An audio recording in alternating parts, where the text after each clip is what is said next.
From The Crisis, Number 1, by Thomas Paine. These are the times that try men's souls.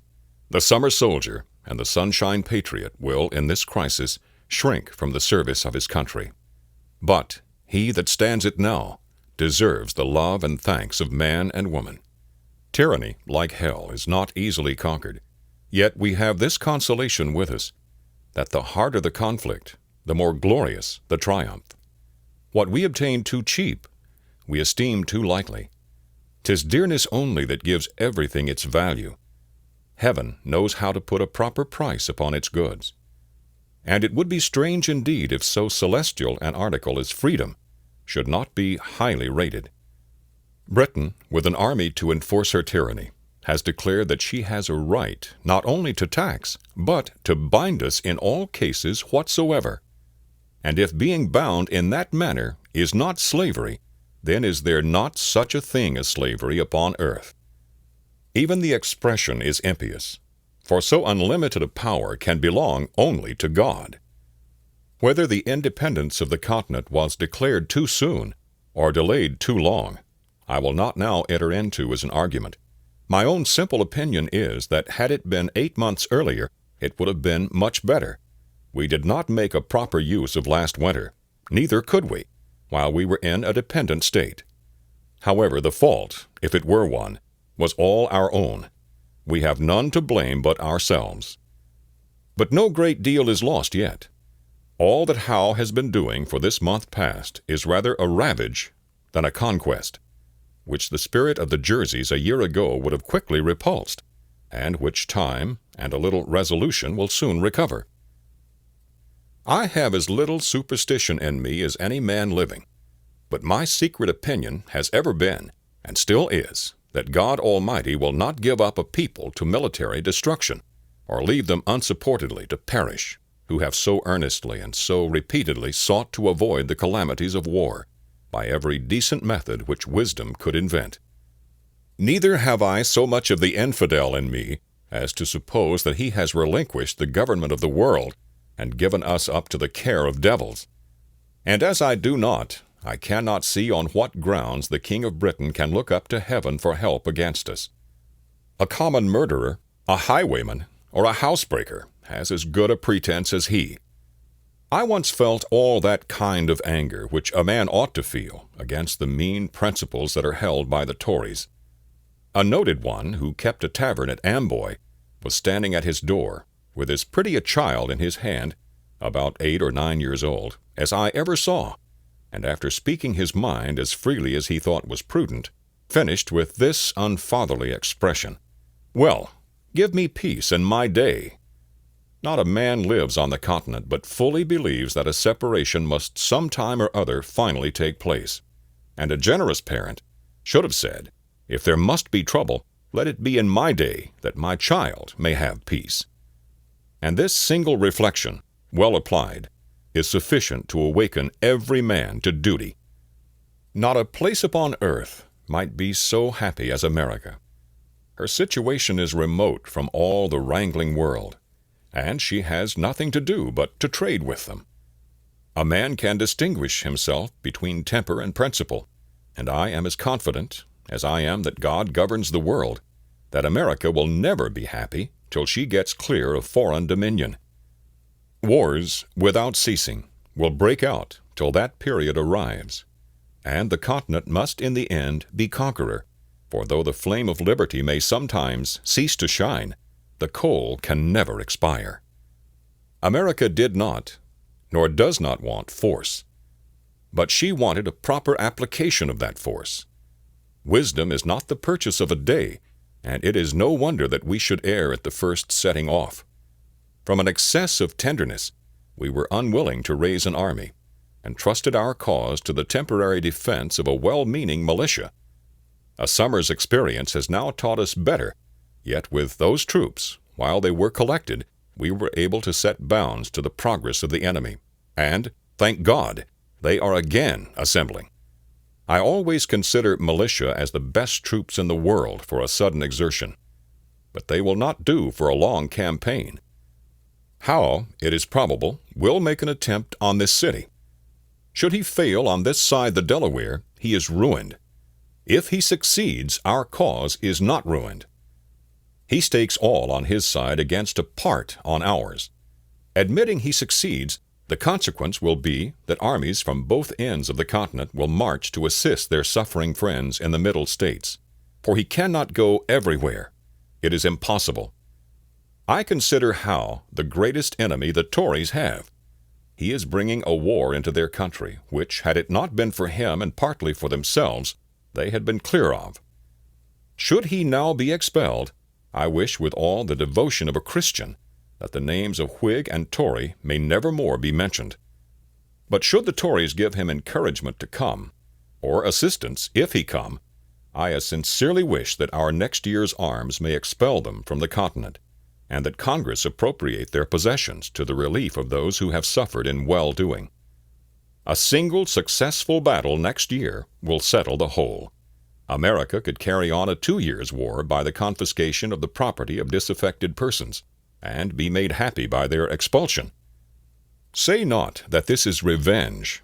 Call it rather the soft resentment of a suffering people, who, having no object in view but the good of all, have staked their own all upon a seemingly doubtful event. Yet it is folly to argue against determined hardness. Eloquence may strike the ear, and the language of sorrow draw forth the tear of compassion, but nothing can reach the heart that is steeled with prejudice. Quitting this class of men, I turn with the warm ardor of a friend to those who have nobly stood, and are yet determined to stand the matter out. I call not upon a few, but upon all, not on this state or that state, but on every state. Up and help us. Lay your shoulders to the wheel. Better have too much force than too little, when so great an object is at stake.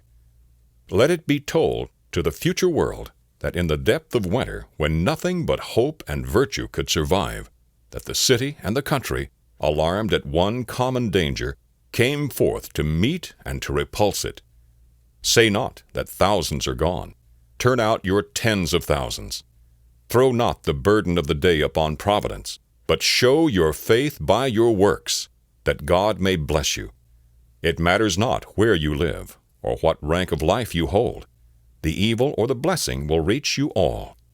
The far and the near, the home counties and the back, the rich and the poor will suffer or rejoice alike. The heart that feels not now is dead. The blood of his children will curse his cowardice, who shrinks back at a time when a little might have saved the whole and made them happy. I love the man that can smile at trouble, that can gather strength from distress, and grow brave by reflection. 'Tis the business of little minds to shrink, but he whose heart is firm, and whose conscience approves his conduct, will pursue his principles unto death. My own line of reasoning is to myself as straight and clear as a ray of light. Not all the treasures of the world, so far as I believe, could have induced me to support an offensive war, for I think it murder.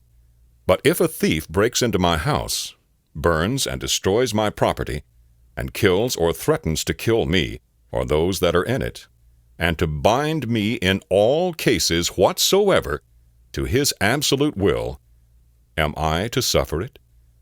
What signifies it to me, whether he who does it is a king or a common man, my countryman or not my countryman, whether it be done by an individual villain or an army of them? If we reason to the root of things, we shall find no difference. Neither can any just cause be assigned why we should punish in the one case and pardon in the other. Let them call me rebel, and welcome.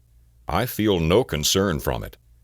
But I should suffer the misery of devils were I to make a whore of my soul by swearing allegiance to one whose character is that of a sottish, stupid, stubborn, worthless, brutish man.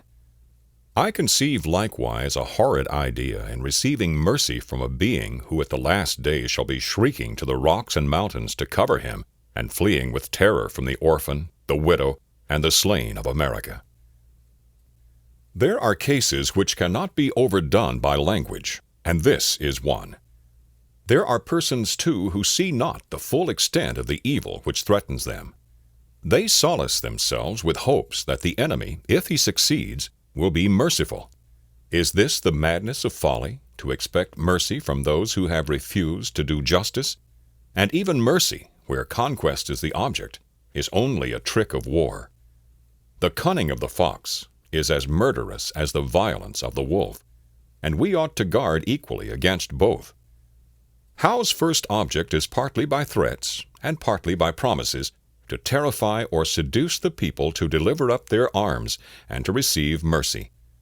The ministry recommended the same plan to Gage, and this is what the Tories call making their peace, a peace which passeth all understanding.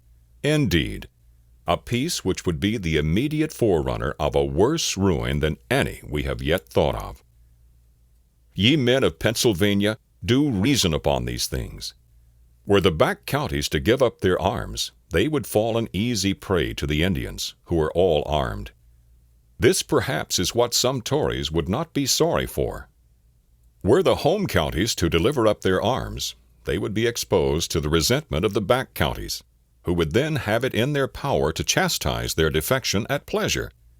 And were any one state to give up its arms, that state must be garrisoned by Howe's army of Britons and Hessians to preserve it from the anger of the rest. Mutual fear is the principal link in the chain of mutual love, and woe be to that state that breaks the compact. Howe is mercifully inviting you to barbarous destruction, and men must be either rogues or fools that will not see it. I dwell not upon the powers of imagination. I bring reason to your ears, and in language as plain as ABC, hold up truth to your eyes. I thank God that I fear not. I see no real cause for fear. I know our situation well, and can see the way out of it.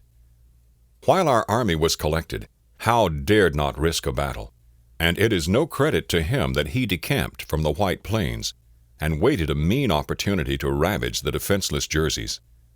But it is great credit to us, that, with a handful of men, we sustained an orderly retreat for near 100 miles, brought off our ammunition, all our field pieces, the greatest part of our stores, and had 4 rivers to pass.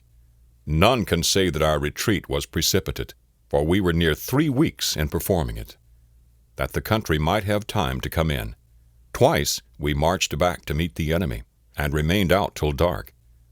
The sign of fear was not seen in our camp, and had not some of the cowardly and disaffected inhabitants spread false alarms through the country, the Jerseys had never been ravaged. Once more, we are again collected and collecting.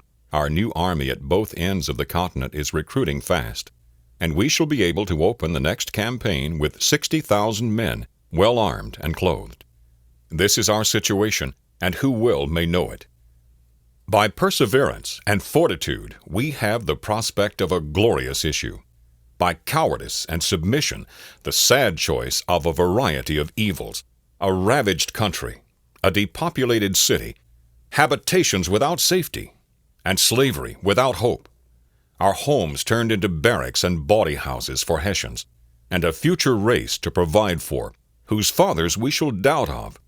Look on this picture, and weep over it, and if there yet remains one thoughtless wretch who believes it not, let him suffer it unlamented.